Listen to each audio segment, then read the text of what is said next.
welcome to part 2. Here we talk about hazard-related use scenarios, which are kind of the key element of usability engineering in MedTech. Now, let's first go to a use scenario, just to put things into perspective, because not everything which is happening is necessarily hazard-related.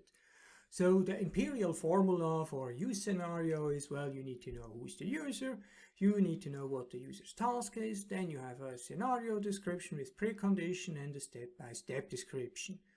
That's about it. Now, should any hazardous situation occur during the scenario, well, then it becomes a hazard-related use scenario.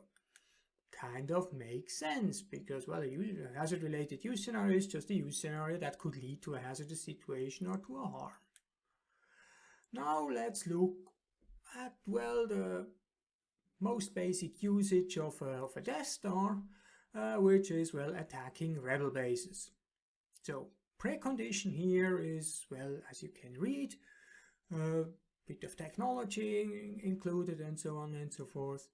And the scenario is, well, you approach the star system, you align your super laser with the rebel base, you charge the super laser, you disengage the safety fire, intercept the incoming debris with the turbo lasers and update the stellar map of the star system. Pretty much straightforward. Now, is this a hazard-related use scenario? So, could any hazards like, well, damaged Deathstar occur during this process? Well, if we go into the risk analysis, we see a sequence of events leading to hazardous situation. Well, when the Deathstar approaches the star system, well, the rebels may attack the Deathstar.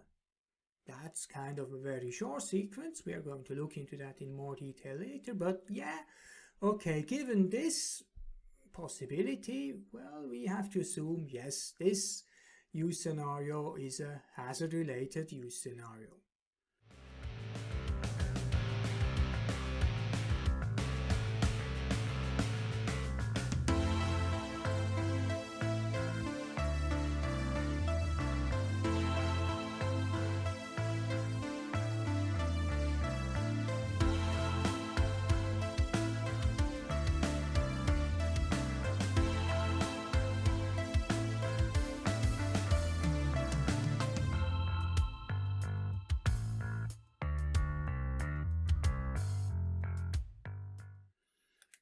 Okay, so much for that.